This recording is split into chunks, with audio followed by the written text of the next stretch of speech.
Lagyan natin ng sesame oil. Magluluto ulit ako ha. Sa nagsabi na munggo lang bang kaya kong iluto, please, kung ayaw mo dito sa content ko, pwede ka namang umalis. O ayan, gisa natin yung bawang. Gisa kita dito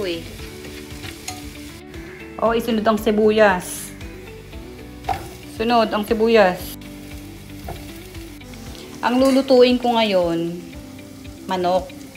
Sa totoo lang, ayoko na sana magluto kasi hindi naman talaga ako marunong magluto. Kaya lang, syempre, for the content, at saka sayang din naman, ba't ko naman siya papansinin, diba? Sunod nyo yung manok. Yan, pinakulong ko na yung manok na yan. Tinanggalan ko na rin yan ng mga taba-taba, at saka mga balat-balat, kasi ayaw naman ng mga Chinese na mga balat-balat. Lagyan natin ng sesame oil para bumango. Sunod natin ang oyster sauce. Ang brand niya, Panda. Kahit anong brand, pwede na. Sinabi ko lang na Panda yung brand dito. Medyo napadami. Thank you nga pala sa nagsuggest sa akin sa magluto naman ako ng parang style adobo. Ayan. Lagyan natin ng toyo para may kulay. Mukha siyang namumutla kahit na nilagyan ko na ng oyster sauce. Takpan. Mahina lang apoy.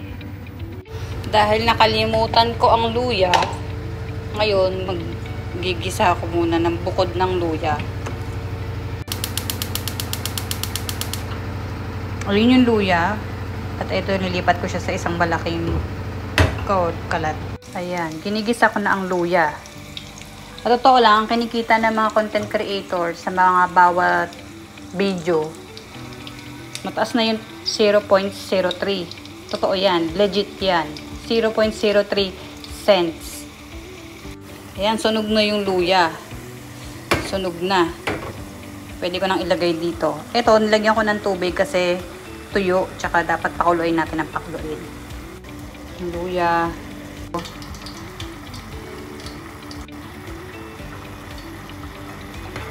Pakuluin natin ng pakuluin yan hanggang sa manghina. Pag nanghina na yan, yung halos nagkakahiwalay na, naglalasog-lasog niya. Sarap na yun kasi malambot na siya. Hinaan, baka masunog. So, balikan natin to. Balikan. Ayan, okay na siya.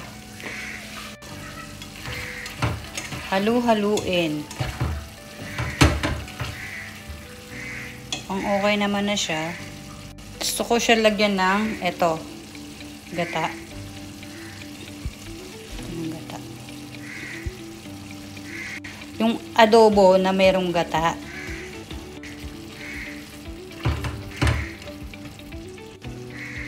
Paminta. Lalagyan ko siya ng turmeric powder. Turmeric powder.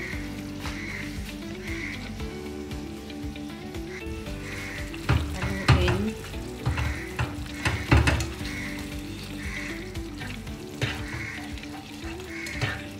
Kalat. At huli ko na rin naalala na dapat pala meron siyang patatas.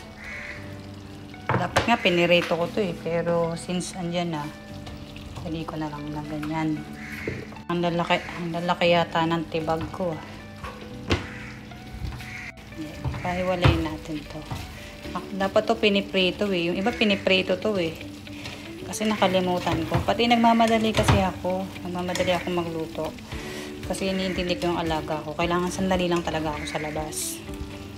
Kasi mamaya-maya lang yun. Yan, ang gagawin ko dyan, dadagdagan ko na lang ng tubig para para lumambot siya. Lagyan ko siya ng tubig, tapos tatakpan ko sa mahinang apoy. Okay na yun. Pero mas masarap talaga yung pinirito. At dahil mahaba na rin yung video, nabot na ng 5 minutes. That's all for today's video.